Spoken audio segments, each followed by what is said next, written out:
Fala galera, estamos aqui em mais um OneCast, o podcast aqui do One Ministério. Você está acompanhando a gente mais uma vez aí, já curte, logo seja no Spotify, seja na plataforma que está ouvindo a gente ou assistindo também no canal do YouTube. Já compartilha esse link, manda para a galera também aí. Esse programa vai ser demais, então aproveita, curte com a gente aí também. Hoje, em especial, estou aqui com alguém ilustre. Né? Poxa, obrigado. Com muitos nomes, apelidos, cargos, funções, que é o nosso ministro aqui da nossa igreja, né? Não como STF, porém, mas um grande ministro também, Samuel Barros. Prazer estar aqui, Lucas. Obrigado pelo convite. Bem-vindo, Samuel. Samuel conhecido como regente do coral. Sim. Severino, porque faz tudo também, né? Não tem jeito, né? Herodes, que já foi Herodes aqui no Aleluia também. Esse é o mais marcante. Esse tá te perseguindo faz tempo, esse Herodes aí já, tá, né? Tem que resolver isso esse ano. Não tem jeito, tá? Mas obrigado que você aceitou o convite. Tá de folga e veio aqui gravar com a gente, então Mas é um honra, prazer, né? Vocês estarem com a gente aí também. E aí, uma coisa que acontece nos programas aqui, todo mundo que vem pergunta, sobre o que é? Eu falei, fica tranquilo, na hora eu te converso, eu vou explicar, não tem problema. Mas é que, na verdade, o que a gente faz, Samuel, aqui no OneCast, a gente quer saber um pouco dos projetos, do que você está fazendo hoje em dia, mas mais do que isso, a gente quer poder ouvir um pouquinho também da tua caminhada e o que te fez chegar até onde você tá também, na verdade, porque isso tem inspirado muito as pessoas, porque mais do que assim, quero saber o que a pessoa faz, ou como que é reger lá o coral, como que é cuidar disso, daquilo, né, ou tantas coisas que você faz por aí. Mas, cara, o que te fez chegar até aqui? Quando que foi esse processo, o chamado? Como foi até no outro programa que eu fiz com a Thalita, com a tua irmã também, né? Como é que foi o êxodo do Pará, de sair de lá do Pará para vir para o sul, aqui para Curitiba, né? A ida e a volta. Tem tempo limitado esse programa aqui? Não, aqui é tranquilo, a edição aqui a gente vai, né? Podcast, assim, pode ter de 20, 40, tem de 3 horas, de 6 horas, então vai embora, né? A gente tem um limite aí para depois ter compromisso só, não tem jeito, Com né? certeza, ainda mais hoje, né? Exatamente. Mas aí, Samuel, como é que foi para ti, assim? Essa questão até a parte musical. Como é que começou isso para você? Era uma questão familiar? Não era tão familiar? O que te fez chegar a querer escolher tanto essa parte musical, como ministro de louvor, como tá trabalhando com coral hoje em dia também? Como é que chegou nisso daí? Que joia. Eu sou de uma família de músicos, né? Meu pai era maestro, professor de música. Minha mãe cantava, tocava. Então, mas nossa vocês casa. 3 filhos? Somos 3 filhos. Os 3 também trabalham com música, não? Os 3. Os 3. E no ministério. Uhum. Né? Thalita é a mais velha. Todo mundo pensa que eu sou o mais velho. Não sei porquê, né? Eu sei porquê, porque afinal de contas, hoje aqui, para quem... Você que tá só ouvindo, eu vou descrever, né? Quem está vendo já sabe.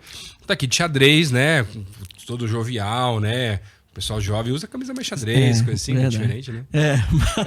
É pra parecer mais jovem. Pra parecer mais jovem, exatamente. A Thalita é mais velha, eu sou do meio, tenho meu irmão Jonatas, que hoje está no interior do Pará, é obreiro da igreja presbiteriana, saxofonista, cantor. Ele é aquele músico pato. Conhece o músico pato? O músico pato. Porque o pato, ele faz várias coisas. Ele voa, mas não voa direito. Ele nada, mas não nada direito. Ele anda, mas não anda direito, entendeu? Mas faz de tudo um pouco. Ele diz que ele é músico pato. Ele toca bateria, violão, o saxofone é o instrumento principal dele. Mas ele diz que ele faz um pouquinho de cada. Você não sabia dessa daí, né? Ele que diz, eu sou músico pato, faço um pouquinho de cada, me vira. Então hoje os 3 filhos estão no ministério e trabalham com música. Nossa casa sempre teve um ambiente muito musical. Eu lembro até hoje a gente limpando o quintal. Sábado era o dia de limpar o quintal, lavar cachorro, encerar sapato, um monte de coisa. Ouvindo música, ouvindo Tom Jobim.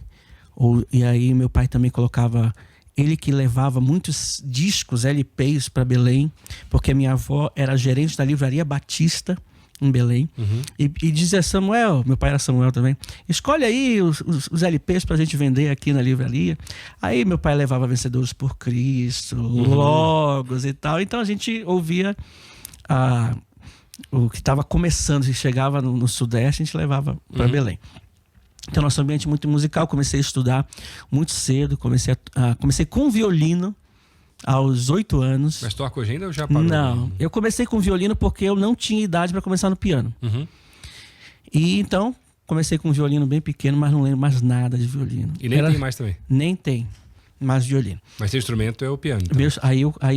Eu sempre quis o piano. E aí já com 9 anos comecei no piano.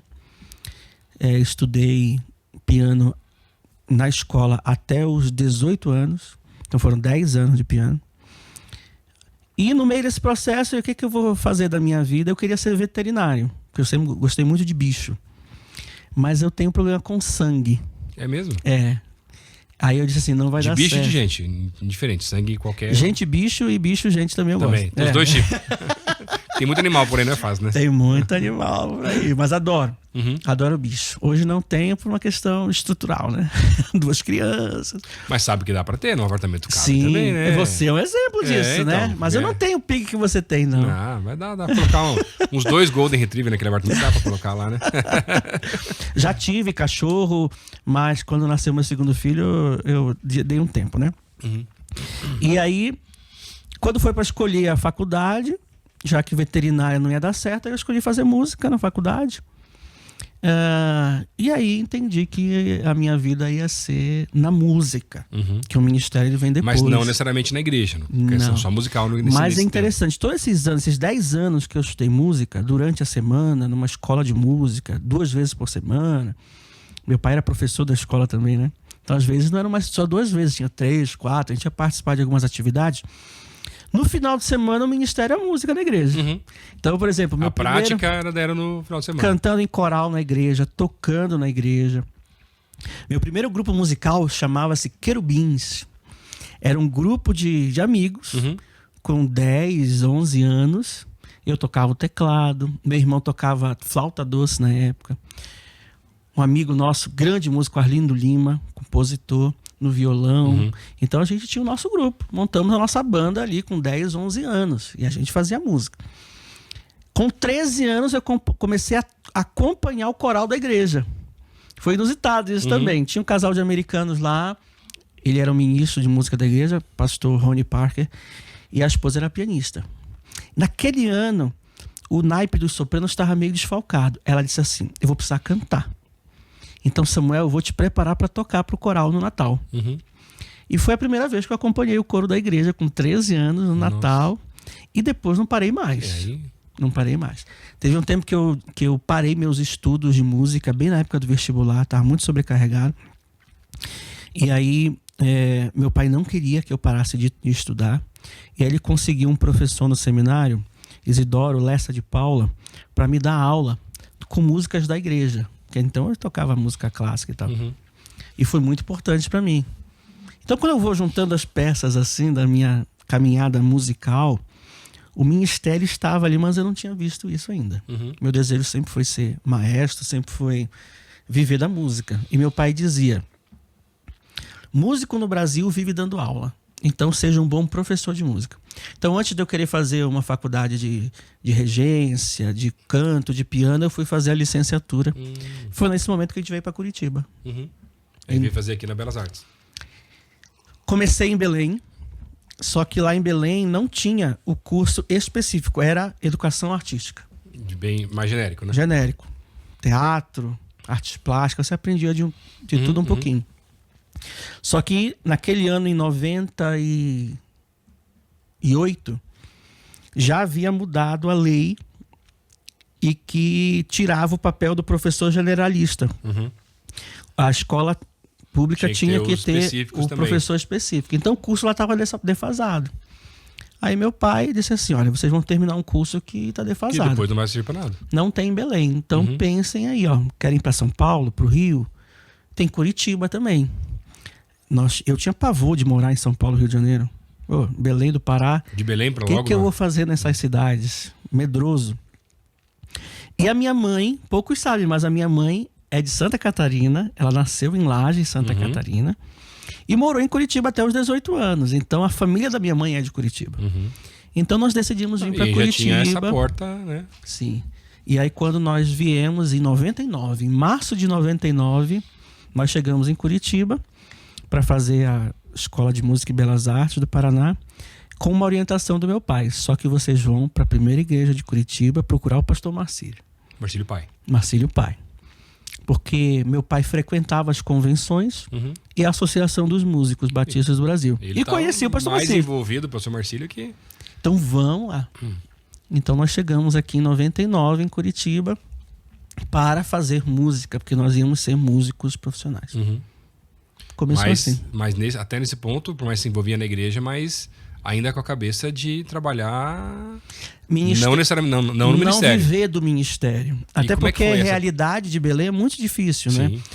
Pouquíssimas igrejas têm condição de ter um ministro. Então, meu pai, por exemplo, era músico, vivia da música, mas estava plenamente envolvido na igreja. Era filho de pastor. Sim. Então, meu pai sempre regeu cantata, meu pai sempre regeu culto. Naquela época era regente do culto, né? Mas ele não trabalhava lá.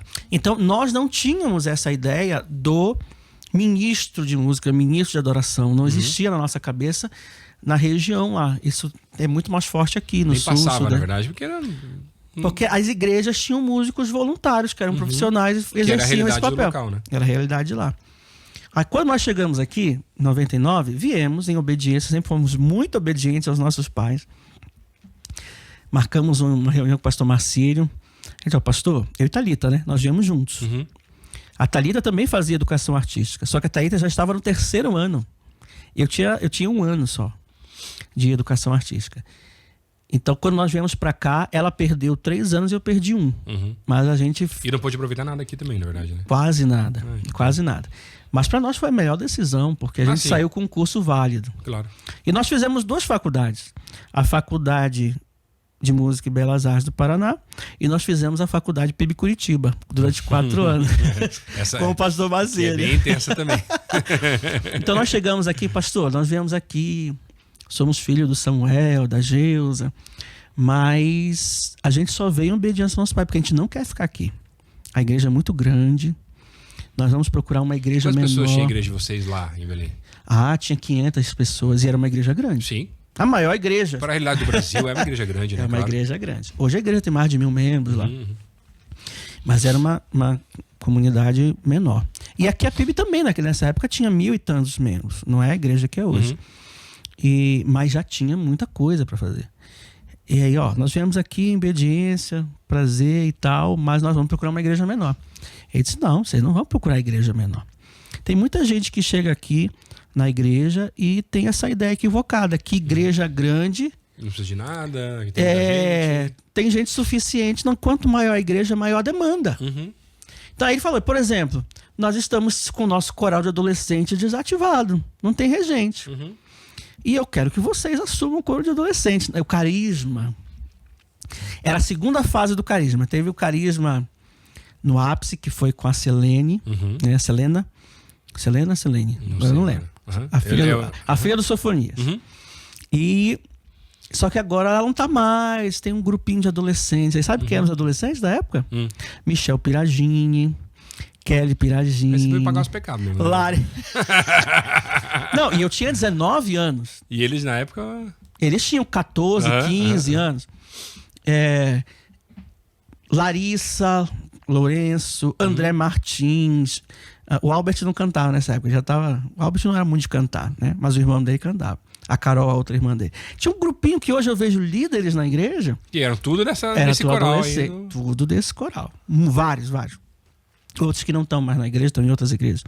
Então nós começamos o trabalho com os adolescentes, nos convenceram. Ao mesmo tempo, eu comecei a cantar no coral Abediter, eu e Thalita. Depois veio o Celebrai. Então a gente foi se envolvendo. Veio o conjunto de sinos. Eu já tinha tido a experiência de sinos lá em Belém, no Seminário Batista. E aí a igreja doou os sinos. Então eu fui o primeiro regente do conjunto de sinos. Porque, Samuel, você já tocou. Os americanos vieram, deram um workshop, deixaram os sinos e montem o grupo. Aí nós começamos o conjunto de sinos lá em 2000. Foi 2000, ano 2000. Nossa. Então, aí nós ficamos aqui 4 anos. Queríamos ficar mais. Mas Deus foi mudando o nosso rumo aí. Então nós fizemos 2 faculdades. Mas eles Belas Artes. Estavam ajudando aqui e depois voltaram embora para parar de novo. Quando acabou o curso. Ninguém acreditava que nós íamos voltar para Belém. De tão envolvidos que estavam aqui já. Ninguém queria. Nós não queríamos. Eu saí de Belém com uma convicção na minha cabeça. Eu só volto para Belém depois que eu fizer meu doutorado. Por quê? Mas lá não tem. A ideia tua era fazer aqui também, ou por aqui? Tudo por aqui. Tá. Né? Ou São Paulo, Rio, alguma coisa assim. Eu queria me capacitar. Só que em 2002... Com essa ideia pela herança do teu pai de dar aula, no caso. De dar aula, de ser um professor, dar aula em faculdade e tal. Eu sou de uma família de professores, né? Meus tios todos são professores. Então, o meu avô, pastor Sóstenes, era professor também. O Colégio Batista em Santarém foi ele que fundou. Uau, que legal. E no início, hoje tem outro nome, mas no início era Colégio Batista Pastor Sóstenes Pereira de Barros. Então a gente tem uma história assim na área de ensino. E por isso que eu e Thalita, a gente é apaixonado por ensinar. Né? Thalita, então, tem um dom de ensino. Assim. Thalita tem uma cabeça, ela sabe a vírgula, entendeu? Eu tenho dificuldade com endereço, essas coisas. Mas ela lembra, ela leu uma vez, ela já assimilou, já guardou conhecimento. Então, meu pensamento era não voltar para Belém.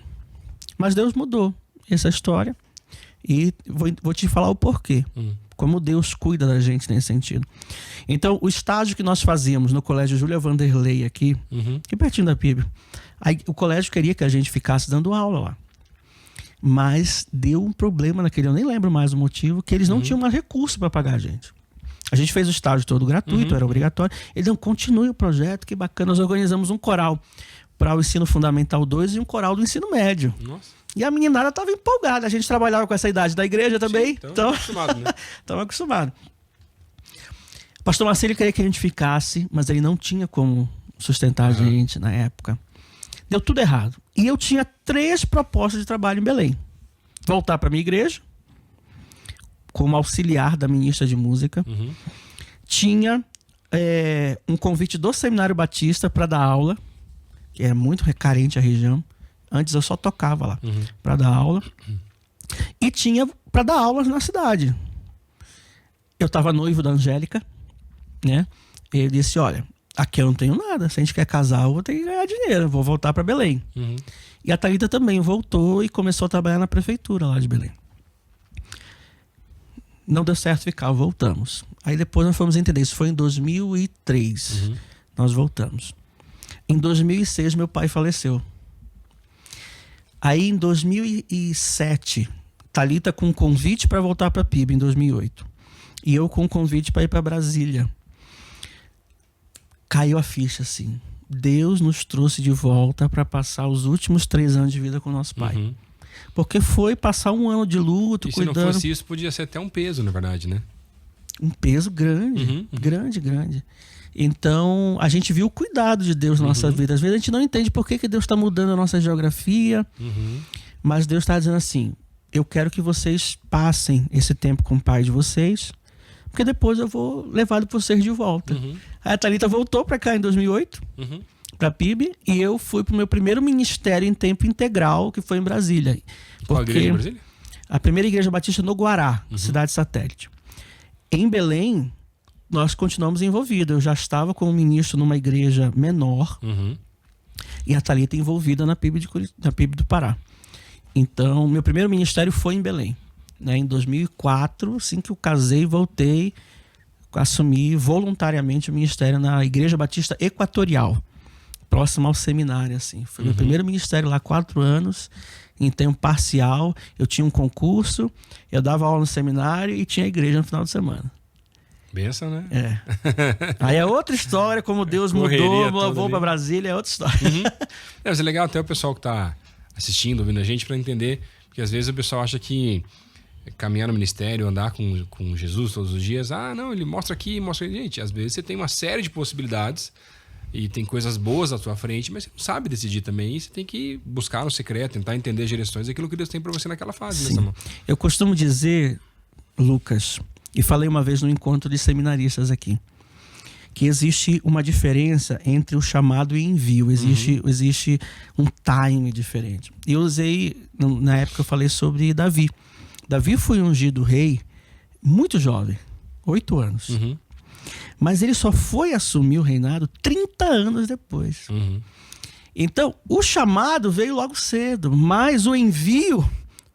E o que aconteceu nesses 30 anos? Deus estava preparando Davi para aquilo que ele ia ter para assumir a missão. Então, eu creio que na minha jornada, Deus foi me enviando para lugares onde Ele estava me preparando, né? Para o que hoje eu estou vivendo, e hoje Ele está me preparando para algo que eu vou viver futuramente. Eu nem sei o que vai ser também ainda, né? Então, é importante a convicção do chamado, mas aceite o ensino de Deus na sua vida para o envio, antes de ser enviado. Claro. E tem gente que fala, não, eu tenho o chamado e o chamado é para tal lugar. Quero ir amanhã já. Amanhã já. Porque a gente vive uma geração muito imediatista, na verdade. Né? Isso, é. Então, acho que a questão é, eu tenho certeza de um chamado, mas meu chamado, ele é de Deus. Quando vai ser o tempo de envio, onde vai ser, como vai ser, são outras histórias. E muitos abrem mão da oportunidade de hoje porque estão olhando lá na frente. Isso. Quantos velhos dizem, não, mas não é isso que Deus tem para minha vida. Mas olha só, que oportunidade, você está aqui já, fica aqui mesmo. Mas olha, quem sabe Deus está querendo que você exerça essa função hoje porque Ele está te preparando para algo no futuro. Então, se essa é a oportunidade que você tem e não chegou a outra, aproveite essa oportunidade que você tem, né? E faça com a mesma dedicação, com o mesmo empenho. Então a minha vida foi muito marcada por isso, por fases. Então foram 4 anos de ministério praticamente voluntário, mas não menos importante, porque os 4 anos seguintes foi de ministério em tempo integral. Já em Brasília depois. Né? Já em Brasília. E foi uma oração que eu fiz para Deus, porque eu estava muito cansado com 3 trabalhos. E eu não queria largar a igreja. E eu não ganhava nada da igreja. Eu disse, Deus, eu tô gastando a minha vida. Mas claro que ganhava, Samuel. Hã? Claro que ganhava. Ganhava. Pedrinha Outras coisas. Na coroa, na glória. Mas foram 4 anos. O primeiro caso de gravidez fora do casamento foi nessa igreja. Nossa. Com um rapaz do ministério. E eu não sabia o que fazer. Isso há... anos atrás é outra história. Eu não posso entregar a minha idade. Né? Isso há 15 anos atrás, né? Era complicado. Eu conheço gente que tratou disso há 30, 40 anos atrás. Mas naquela igreja era uma questão complicada, de divórcio. Os primeiros casos que eu lidei foi naquele ministério.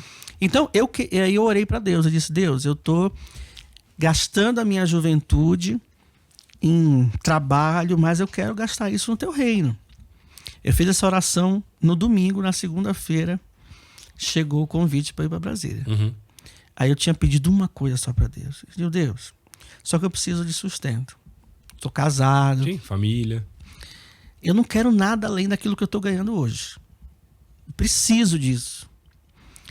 Quando eu fui para Brasília, cara, quando eu recebi a proposta, só não eram os centavos, mas era o que eu tinha pedido para Deus. Né? E aí foi um novo tempo. Ministério em tempo integral. Aí eu tive que trabalhar coisas minhas. De você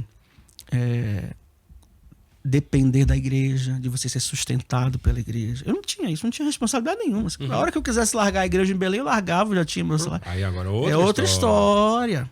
Né? A você ser um ministro da igreja, você ser um funcionário da igreja, tem toda uma questão. E foi o tempo que eu e a Angélica ficamos longe da família, porque ela aqui perto dos pais dela, eu em Belém perto dos meus pais. Então foi 4 anos de sozinhos, eu e ela. Foi muito importante para o nosso casamento também. Então foi a fase também que nós perdemos nossos bebês, ali nós tivemos 2 gravidezes que nós perdemos. Então foi um tempo de luta, mas foi um tempo de muito aprendizado. E depois desses 4 anos nós voltamos para Curitiba em 2012. Também uma direção de Deus focado na família. Ela ficou com muito medo de tentar uma 3ª vez a gravidez. E ela não queria fazer isso longe dos pais dela. Então nós entendemos. Eu fui para um congresso de músicos em São Paulo. Eu dirigi o culto domingo à noite na igreja. Tinha voz. Quando eu peguei o avião na segunda-feira, eu estava afônico. Saía nada. Eu disse, poxa, eu vou para um encontro de músicos, vou sem voz. Tá bom, Deus, vou lá. E eu estava com essa crise no coração. Eu estava sentindo que ia ter uma mudança na minha vida ali. E a primeira mensagem do pastor foi assim. Direto, certeza. Direto. Aí eu voltei de lá, comentei com ela. Olha, Deus me falou que a gente vai sair daqui. Nós temos que ir para outro lugar. Eu não sabia que era Curitiba. Ela começou a chorar na minha frente. Chorava. Mas por que você está chorando? É que eu estou orando para Deus isso faz meses, mas eu não queria comentar com você para não te induzir a nada. Mas eu também estou sentindo. Aí ela falou que estou querendo voltar para Curitiba por causa disso. Eu disse, olha, nós vamos ter que ver se vem um convite. Sim. Alguma coisa. Só também. Uhum. Isso foi em agosto de 2011. Aí eu avisei a igreja. Disse, olha, Deus está nos direcionando. Eu vi o pastor da igreja. Deus está nos direcionando para mudar. Não sei para onde, mas eu quero avisar que eu vou começar a procurar. E aí nós esperamos 6 meses, não apareceu nada. Nada. Convite nenhum. E aí disse, olha, nós vamos... tem nossa família em Curitiba, vamos voltar para nossa família. Aí, quando eu falei isso em agosto, em setembro ela descobriu que estava grávida. Do João. Que muitos conhecem, João Samuel. E passaram aqueles meses, a gente sempre perdia até o 3º mês. A gravidez foi desenvolvendo bem. Tanto que nós chegamos aqui em janeiro de 2012, a Angélica grávida do João. O João nasceu em abril. Nós deixamos a igreja, foi difícil para a igreja, porque a gente estava muito bem lá. Mas a igreja entendeu que Deus estava nos direcionando. Existia algo de Deus nessa história. A gente não compreendia. E nós viemos para cá sem trabalho. Eu vim sem trabalho. Aí eu fui para casa da Thalita, minha mãe estava lá também, eles nos acolheram, o João nasceu, a igreja lá em Brasília cuidou da gente até o João nascer. Não ficamos desprovidos. E aí 3 meses depois veio o convite da igreja do Bacaxeri. Né? Em agosto de 2012, nós fomos para a igreja do Bacaxeri. Ficamos lá 3 anos. Aí Deus mudou de novo nossa geografia e voltei para a PIB em novembro de 2015. E estou aqui até hoje. Até Deus mandar outra coisa. Até Deus também, mandar. Não que eu queira, né, Samuel? No Não, momento tá tudo bem e tal, mas, né, se Deus falar, tá falado. Quando né? a gente coloca a nossa vida à disposição de Deus, a gente tem que estar disposto a essas guinadas, né? E como eu falei, em todas essas fases, Deus nos ensinava alguma coisa para o que está fazendo. Então, hoje, o ministério que eu estou exercendo é específico na área vocal, conjuntos. É claro que como aqui na igreja a gente não faz só uma coisa, né? A gente faz várias outras coisas. Mas hoje é o tempo que Deus está nos colocando aqui. O meu filho mais velho já tem 10 anos. Né? Então eles também estão sendo abençoados. E estamos na PIB até hoje. E hoje então você está com a parte vocal. Isso, hoje eu auxilio... um pouquinho que é um pouquinho mais densa essa explicação. Isso, eu auxilio o pastor Paulo Davi, né? Ele é o pastor da área de adoração. E ele me convidou para justamente cuidar dessa parte vocal da igreja. Então, que inclui os coros da igreja, os backs vocais da igreja. E inclui os conjuntos de sinos. Ele é o único grupo que não é vocal. Não, mas porque é a tua herança já. Mas, olha, cuida dos sinos porque você entende esse negócio. Então, eu comecei assim, cuidando da parte vocal. Mas como a gente também tem a função pastoral dentro da igreja, então eu cuido de uma rede de células, trabalho com células, discipulado, toda essa área pastoral está incluída no pacote. Membresia, o que tiver para fazer. Tudo, né? Não sou um pastor ordenado, mas aqui na igreja os ministros também têm função pastoral. Sim. Né? Então a gente cuida de toda essa parte. E nos últimos, acho que 5 anos, também o pastor Paulo Davi disse, olha, preciso que você assuma a parte artística dos eventos. Dos eventos da igreja. Dos eventos master que a gente chama, né? Páscoa, Natal, aniversário da igreja. E recentemente a gente também começou a fazer os musicais Dia dos Pais e Dia das Mães. Cuida da parte artística, tô precisando de gente para isso. E Deus te abençoe. É aqui que funciona assim. Vamos saber. Só saber assim que funciona. Filho, tem aqui tal coisa. Deus te abençoe. Mas aí eu usei toda essa experiência de fazer musical nas igrejas, porque onde eu passava. Sim, tinha. Sempre tá fazendo alguma coisa, né? Agora tem um detalhe, é como Deus faz as coisas. Eu tenho um tio que ele é professor de artes plásticas. E desde cedo ele colocava a gente para fazer teatro, para fazer cenário, para escrever texto. Eu me lembro até hoje. Acho que eu tinha 9, 10 anos. Natal, festa, aí tinha uma casa grande. Qual era a brincadeira? Não tinha celular na época, né, Lucas? Então a gente brincava de outras coisas. Tinha que ser criativo. Ele colocava papel, tinta, tudo na mesa, tesoura, cola, pra gente fazer fantasia, figurino.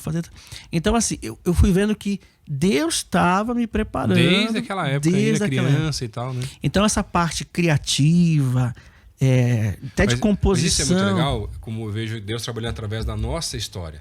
Da nossa forma. A gente acha que isso aqui não tem nada, não. Tem nada. Deus trabalhando da formação da gente lá de pequenininho, porque ele está em planos para usar a gente lá na frente também, na verdade, né? É a soberania de Deus. Deus está colocando você em caminhos, porque ele tá te preparando. Então, hoje, quando eu sento, por exemplo, eu já tô pensando nos eventos do ano que vem, né? Porque nós já estamos... Aqui já tá tudo resolvido. Não. Falta apresentar, lógico, Natália Lua e tudo São mais. fases, né? Mas a parte de organizar já foi. Não sei se o pessoal fica curioso, mas, por exemplo, todos os eventos têm a fase da criação, tem a pré-produção, a produção e a pós-produção. A gente divide nessas 4 fases.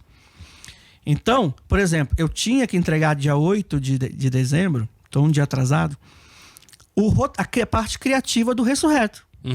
Então nós estamos na parte de produção. Que é o espetáculo de Páscoa nosso aqui. Nós estamos na fase de produção do Natal Aleluia, correndo. E já tendo que pôr a cabeça para... Senão não tem como, né? Já tem um grupo pensando nessa fase. E assim que eu acabar a fase de criação do Ressurreto, eu já tô com o Dia das Mães. E assim a gente vai vivendo. Então essa fase de criação ela é durante o ano inteiro. É isso mesmo. E outras equipes assumem as outras fases. Então, quando eu tô nessa fase de criação, eu começo a lembrar, gente, eu já costurei. Teve uma igreja, a igreja de Brasília, teve um período que a gente teve muita dificuldade com figurino, mas eu sentei na máquina, foi quando eu aprendi a costurar. Resolver, dá um jeito. Rapaz, a gente resolve na hora. Então, o pessoal às vezes me vê fazendo um monte de coisa, eu não posso ficar fazendo muita coisa, tenho que me concentrar numa área. Claro. Mas quando precisa, cara, no aperto ali, né? Dá um jeito nessa. Tem que resolver. Isso é uma coisa que a igreja pequena me ensinou. Entendeu? Porque na igreja pequena você faz um pouquinho de tudo. Sim, sim. Cara, eu já pintei cenário. Sabe? Sabe qual foi a minha primeira função de trabalho na igreja? Diga. Porque eu já fui de igreja grande, pequena, congregação, né, e tudo mais. Uma igreja menor, meu pai, quando assumiu o primeiro ministério, foi numa congregação do Bacaxiri, Igreja Batista Vida Nova, em Colombo. Sim. E aí, assim, né...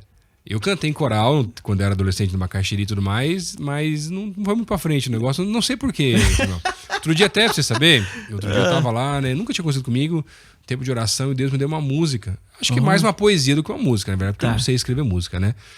E aí eu entreguei pra minha esposa. Falei assim, amor, você me ajuda a fazer isso que virar uma música e tal? Ajudo. Até hoje nada. Senhor. É mesmo? Aí entreguei pro Luizinho. Luizinho, você me ajuda? Eu falei, ajudo. Até hoje nada. Então, assim, ou deve ser muito ruim aquele negócio lá, entendeu? Mas eu acho que assim, é que o pessoal falou assim pra mim, com carinho, pastor, é que tem músicas que é só pro secreto, é só pro teu tempo. Ah, obrigado, meu irmão, entendi o recado, né? E lá em casa mas tem um compromisso, né? Quando a gente casou, a gente falou assim, ó, o negócio é o seguinte, então, eu prego, você canta e tá tudo certo. Resolve. O problema é que agora ela quer começar a pregar. E é melhor eu não começar a cantar. Sabe? Não, mas daí você põe as suas filhas pra começar Exatamente. a cantar. Então agora já estamos. A Lúcia, ela senta no piano, começa a tocar e fala assim: esse é meu trabalho. E fica tocando, já é outro nível, assim. Até, como estamos só entre nós aqui, Samuel, outro dia, a Lúcia, mais velha, né? Tem 2 anos e meio, tava lá querendo. Estava indo pra dormir, eu tava brincando com ela, assim, e daí eu comecei a cantar. Daqui a pouco olhou pra mim e falou assim: papi, falei, meu Deus do céu. Tá feia a coisa aqui, não tem jeito. Eu nunca vi você cantando mesmo. Então é melhor não ver. Não mesmo, vale a pena, né? Assim, é uma coisa meio... É angelical, são línguas inexprimíveis. Então é melhor deixar quieto o negócio, né? Mas tudo bem. Mas eu já tive as experiências e a Eve me deu algumas aulas do carro. Faz tempo que ela não tá dando aula, acho que ela desistiu também, mas tudo bem. Ela tem muito trabalho ultimamente, a Eve, né? Não tá fácil também, né? É que as aulas do carro agora com 2 crianças, aí os choros, né? Os gritos aí é um pouquinho mais difícil do que quando a gente tava só nós 2, mas tudo bem.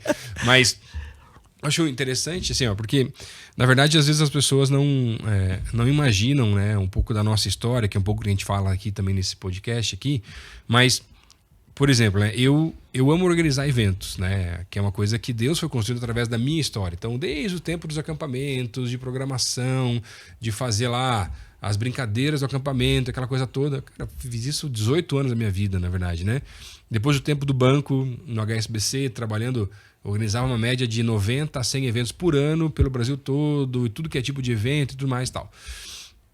E aí você vê Deus trabalhando isso hoje em dia, sim, também no ministério, na verdade, né? Então, isso é muito bacana, porque tem gente que acha, não, então agora eu migrei, então agora eu esqueço todo o meu passado, né? Tudo que eu aprendi, que Deus me trouxe até aqui, porque agora é outra fase, é um tempo novo. Não, tem coisas que você tem que perceber que Deus foi construindo para te trazer até aqui, na verdade, né? É verdade. Deus não desperdiça o nosso tempo. Não. Se você colocou a tua vida nas mãos dele, ele vai te capacitar. Eu tenho conversado com alguns seminaristas ultimamente, assim. Aí uns dizem assim, mas eu acho que eu não estou no lugar certo, não sei o quê. Aproveite a oportunidade que você tem hoje. né? Você está sofrendo pelo que você não está vivendo. Aproveite o que você está vivendo agora. Aprenda. Você está numa igreja que te dá oportunidades que você não vai ter em outro lugar. E às vezes o cara está sofrendo porque ele não tem e deixa de aproveitar aquilo que ele já tem. Aquilo que ele tem. Sim, por exemplo, quando eu cheguei aqui na igreja, eu não estava... Eu estava no seminário, mas eu vim com a minha esposa, com a Evelyn, a gente não era casado ainda, porque ela era daqui. Eu não era da PIB, né? Mas não vim com pretensão de ser pastor da PIB, vim pra gente entender o que a gente tem uma igreja nossa. Sim. Que antes ela era daqui, eu era de uma outra igreja, a gente achou que seria melhor estar aqui. E vim, mas daí já começa a trabalhar, começa a servir, começa a ajudar, e depois tem uma caminhada. Mas o cara, não, eu tenho um chamado pra PIB. Falei, meu irmão, não é bem assim que o chamado funciona. Não, Volta pro secreto, tem mais um tempinho lá também e tal, né? Porque às vezes o pessoal confunde as coisas, né? Confunde. E é comum, porque sim. Isso também nos ajuda a amadurecer, né? Como líderes, espiritualmente, entender. É muito fácil. Eu quando converso com essa garotada aí, eu lembro das minhas crises, entendeu? Das minhas crises. E graças a Deus, como é o seu caso, né? A gente vem de uma família de pessoas que viveram também o ministério, nos ajudam nessa caminhada. Pastores, líderes espirituais que nos ajudaram, às vezes, a não tomar decisões erradas, né? De, não, espera um pouco mais, a vida não é assim. Então, eu percebo que essa geração vive esse conflito do imediatismo.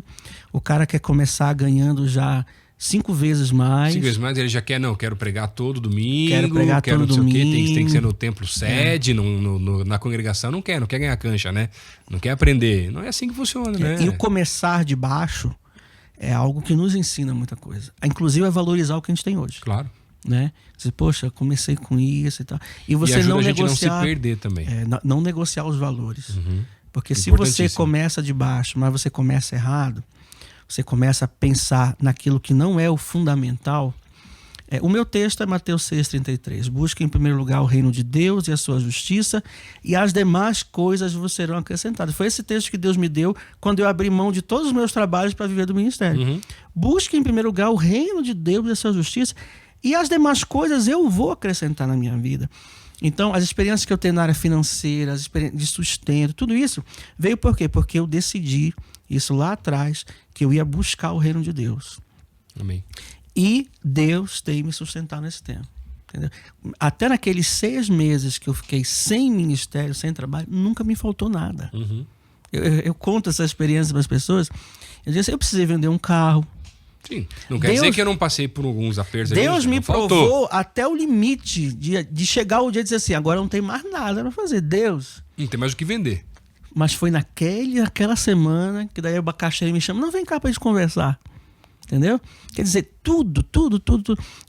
Deus está no controle da nossa vida e Ele nos permite passar, inclusive pelos momentos de incertezas, para que a gente aprenda a confiar, a gente aprenda a molhar o pé, né? Que a gente não quer nem molhar o pé, né? Quer que o milagre aconteça e que nem precisa pisar na... Tô sentado em casa lá, tranquilo, né? E tá chovendo ali. Voltei a dar aula naqueles 6 meses. Foi que assim que eu vim pra PIB, comecei a voltar a dar aula de canto, que eu não dava há muitos anos. Né?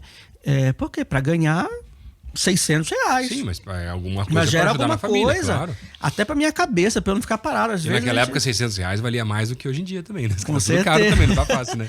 Com certeza, mas daí era lá, aquele negócio de você trabalhar um monte pra ganhar pouco, eu já vivi isso na minha vida há muito tempo. Mas é interessante você falar, porque quando eu vim pra cá, pra igreja, eu passei a ganhar 1/5 do que eu ganhava antes, né? No começo do ministério.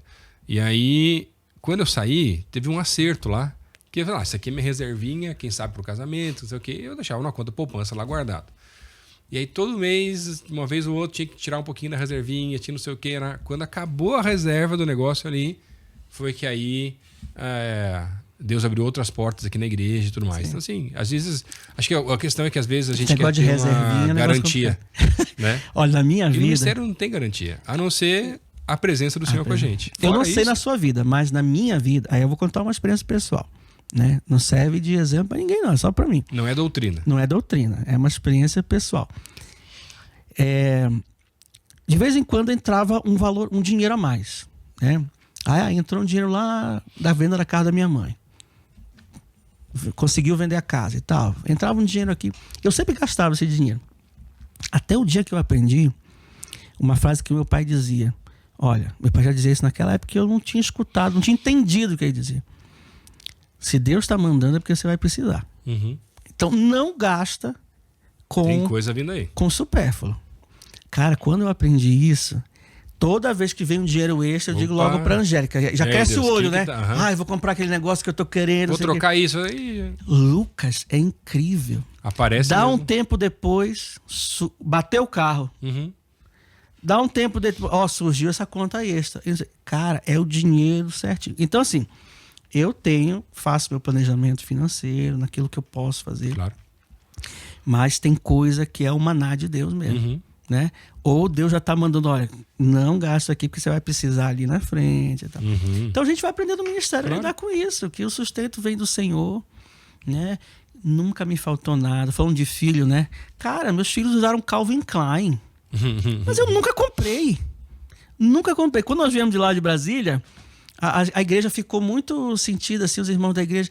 Ai, mas você tá indo sem trabalho. A minha preocupação maior era disso. Tem um bebê na barriga. Cara, chegavam caixas de Brasília com roupa de neto. E era tudo roupa de marca. Nossa. O João usou assim das coisas mais finas. Era um menino ali do berço de ouro já. Eu fui comprar roupa pro meu filho.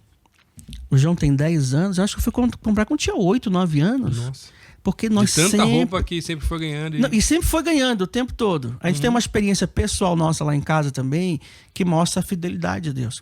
A gente tem um costume lá em casa, tipo assim, ganhou presente, ganhou uma roupa nova, então você vai pegar aquela roupa já que não tá servindo, não tá usando, e você vai doar pra igreja. Então, semana em semana, a Angélica... Eu tô tentando fazer isso com minha esposa, mas ela não tá querendo. Não, desapega. Na nossa vida, eu e a Angélica, a gente conta pra várias pessoas. Assim, entrou, saiu outra coisa. Saiu. Primeiro pra não acumular. Sim, claro. Né? Então, vamos ganhar presente de Natal agora. Geralmente em janeiro, vai vir um saco de coisa aqui pra igreja. Doação. Com brinquedo que não usa mais, com roupa que não usa mais. Lucas, incrível. Incrível. Eu chego aqui com um saco de coisas. No mesmo dia ou no dia seguinte, chega aqui, olha, eu vim aqui trazer uma coisa para os seus filhos. É incrível. E eu vejo que isso é uma forma de Deus estar dizendo assim, mostrando, olha, tô cuidando. Tô cuidando. Não precisa ficar acumulando. Eu nunca fui de pegar roupa e vender. Sabe? Eu não sou contra isso. Acho que tem gente que pode fazer isso. Beleza. Mas na minha vida, Deus me diz assim, ó, dá e você vai receber. Tá? Então, olha, confesso meus filhos. Cara, meu filho tem um drone agora. Ele ganhou um drone. Ele ganhou dinheiro. Uma irmã da igreja foi presenteá-lo, era aniversário dele. E ele queria daí o drone. Não, ela disse assim, eu não sei o que dá, toma o dinheiro. Aí a Angélica, sabiamente, disse assim, já que ele tem dinheiro, eu vou ensiná-lo o valor das coisas. Aí entrou lá no site, o que você quer comprar? Ai, mamãe, vamos ver o que tem. Aí ele viu o drone. E viu o que dava. Um drone, brinquedo, drone, né? Não é um drone profissional. Sim. Né? Aí o que ele aprendeu nessa simples brincadeira, né? A saber o valor das coisas. Então ele cuida daquele drone, o negócio.